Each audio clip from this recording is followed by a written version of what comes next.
In the previous lecture, we have discussed about what is the carrier to interference ratio of the normal case in an omnidirectional antenna system. And there we have seen that to have a desired C/I that is after survey, it was 18 dB. So if the carrier to interference ratio should be more than 18 dB, means the design of the system, it should have what is that the cell 7-cell reuse pattern is needed for a carrier to interference ratio of 18 dB. This we have proved in the previous lecture. So in this today's lecture, we will discuss about how can we improve the capacity in cellular system? What are the different techniques we are having for improving the capacity in cellular systems? As the demand for wireless service increases, the number of channels assigned to a cell eventually becomes insufficient to support the required number of users. As we already know that the number of available channels always will be finite. So that's when we have to go for the techniques where we can increase the efficiency in such a way that we can provide or we can support the more number of users or subscribers. So for that, we have to see what are the techniques available for improving the capacity in terms of providing the number of providing the channels to more number of users or subscribers. At this point, cellular design techniques are needed to provide more channels per unit coverage area.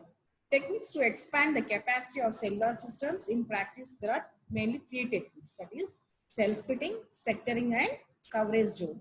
So cell splitting is the first concept.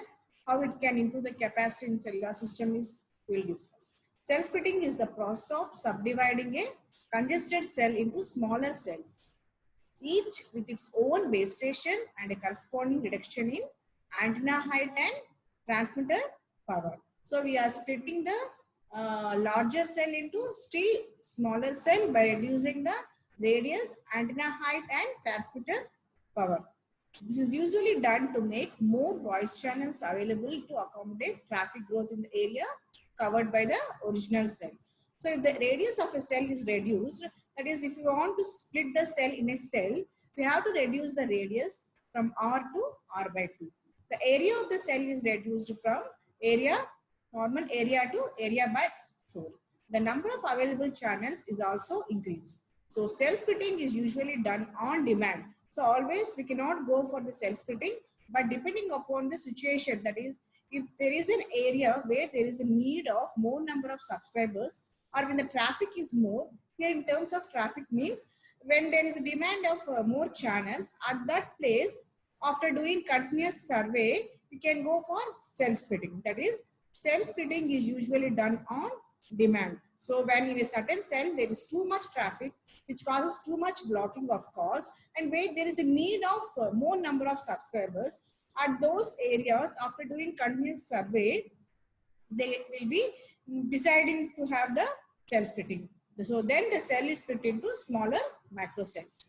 So here you can see the figure where this is the actually the normal cell. In that we have divided the cell by R by 2 and R by 4. So still smaller cells. Like this we can divide to more number of cells. So this is called as the cell splitting.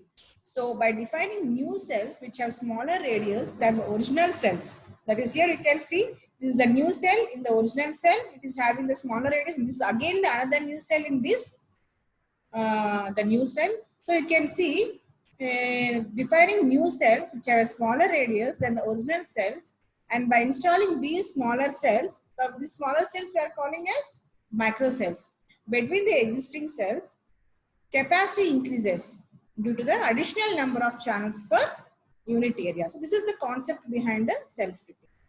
So you can see here, there are large cells for rural areas and small cells for urban areas. So depending upon the requirement, they are going for the cell size and cell splitting.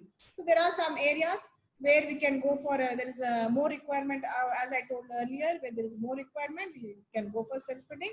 Why? Because the installation and everything, the designing of a system, it involves in the cost. So that's why if there is a requirement, they will be going for cell splitting.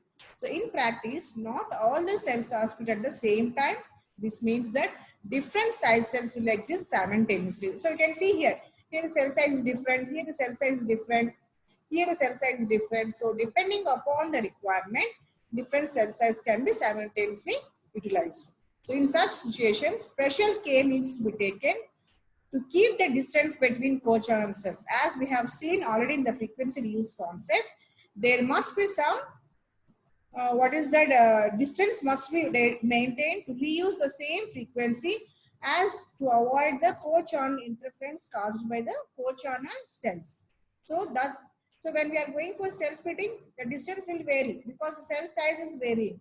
So that's why we have to take more concentration and we have to look after the, what is the distance to be maintained between the co-channel cells which are using the same frequency. And hence channel assignments also will become more complicated in the case of cell splitting. So for the new cells to be smaller in size, the transmit power of the cells must be reduced. The transmit power of the new cells with radius half that of the original cells can be found by examining the received power at the new and old cell boundaries and setting them equal to each other. So we will see in the next slide. What is the received power? This is necessary to ensure the frequency reuse plan for the new microcells which we have exactly for the original cells. So there are so many factors that we have to look after in the cell splitting. We have to see what is the distance between the two co-channel cells, and we have to see what is the power received. Everything, all these, because when we are splitting, the antenna size is reduced, transmitted power will be reduced, and the co-channel interference factor will be more pronounced. So that's why we have to look after all these situations. So coming to the power, in our example, transmission power reduction from PT1 to PT2. So here PT1 is the power received at the old cell boundary and PR at the new cell boundary. So we will examine the both old and new means.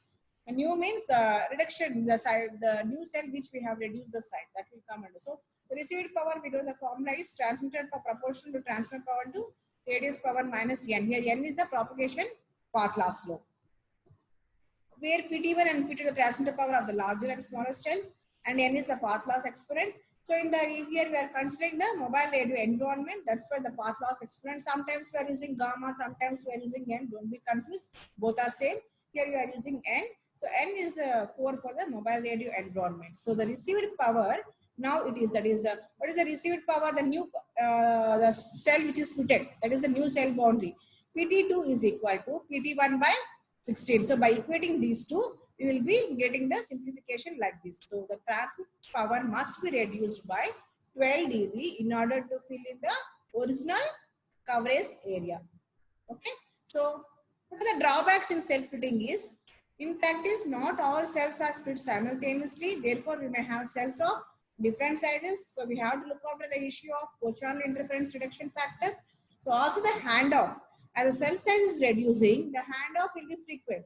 So we have to monitor that problem also. So between the cells, handoff between the cells and macrocells has to be taken care of. That high speed and low speed mobiles are equally served.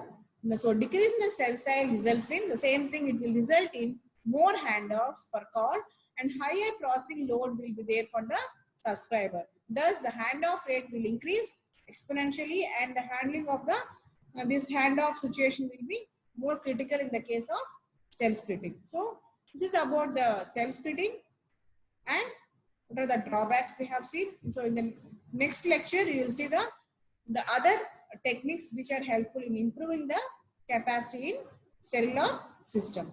Thank you.